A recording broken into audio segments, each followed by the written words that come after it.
भेष धारण, तीनों संत।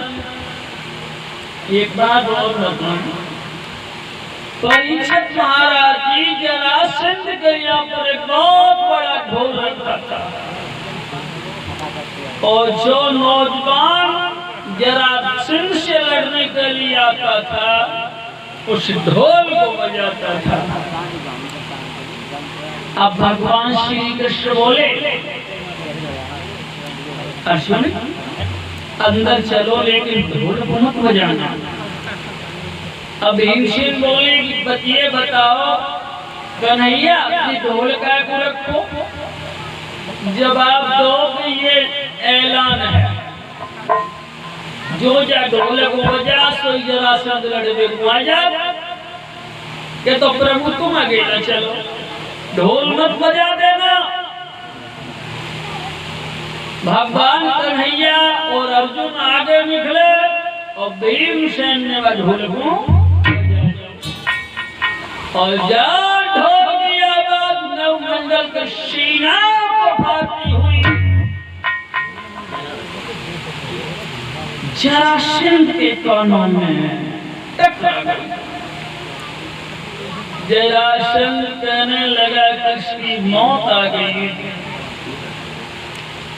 जरासंध दरवाजे पर आ गया और जैसे ही संतों को देखा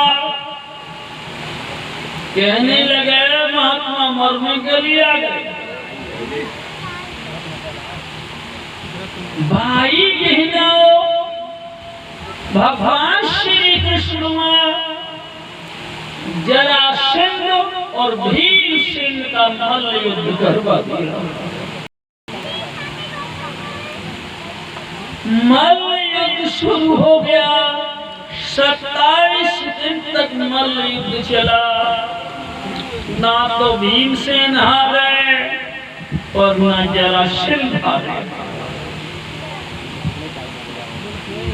भगवान श्री कृष्ण ने सोचा कि अब जरासंध को मर जाना ही अच्छा है। भीमसेन कुछ थकते जा रहे थे। उसी समय भगवान कन्हैया ने एक घास का टुकड़ा लिया और बीच से चीरना शुरू कर दिया। भीमसेन को टुकड़ा लेकर के वो घास का बीच से चीरने लगे। भीमसेन की नजर गई, टुकड़ा फाड़ करके दोनों फांके अलग डाल दी। भीमसेन ने पैर से पैर दबाया, दूसरा पैर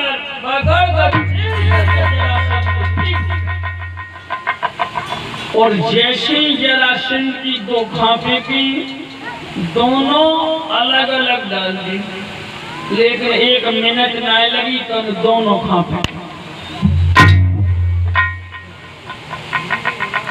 जिंदा हो गया और फिर ताल बजाने लगा। फिर भगवान कन्हैया ने वही तिनका लिया और तिनका को फिर फाड़ा। तिनका को फाड़ने के बाद यूं फेंक दिया, इधर का इधर और इधर का इधर। यूं जैसे ही टुकड़े फेंके भीमसेन समझ गया, फाड़ करके इधर और इधर का इधर।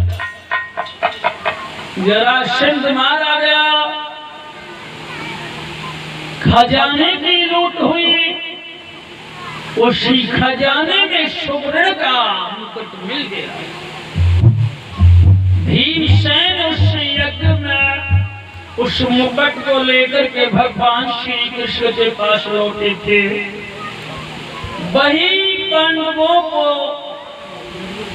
जो मुकुट रखा महाराज परीक्षित के सिर पर रखा था। कलयुग ने देखा कि अब हम सोना कहाँ ढूंढे, सोना तो महाराज के सिर पर ही है। तो सूक्ष्म रूप से महाराज परीक्षित के मुकुट में कलयुग प्रविष्ट हो गया। और मेरी माताओं, जैसे ही सूक्ष्म रूप से कलयुग महाराज परीक्षित के मुकुट में प्रविष्ट हुआ है, सोई महाराज परीक्षित की बुद्धि भ्रष्ट हो गई।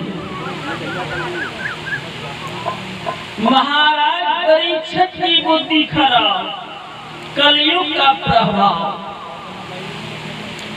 आज महाराज परीक्षित जब आगे बढ़े हैं,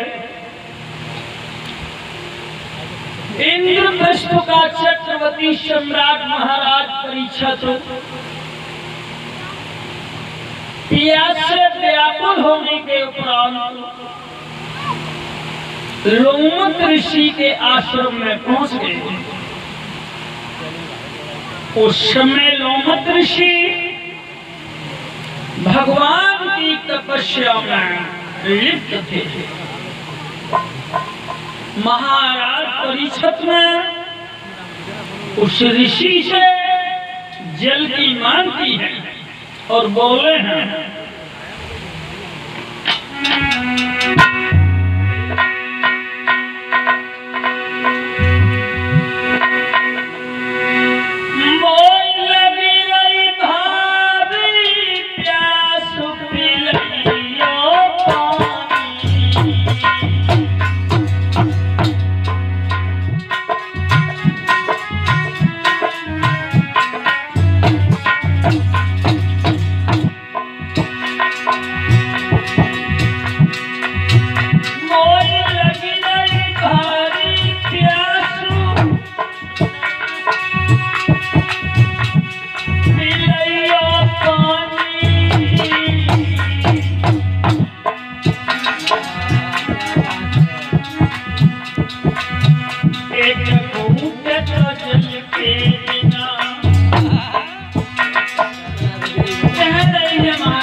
महाराज परीक्षित जल की मांग कर रहे हैं, लेकिन एक बात बताएंगे,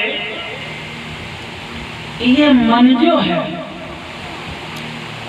इस मन की एक विशेषता है कि एक क्षण में एक ही कर्म कर सकता है। एक क्षण में, एक समय में एक ही काम कर सकता है और मन हर क्षण कर्म करता है। चाहे भोजन में लगा लो, चाहे रोग में लगा लो, चाहे भोग में लगा लो, चाहे भजन में लगा लो। एक समय में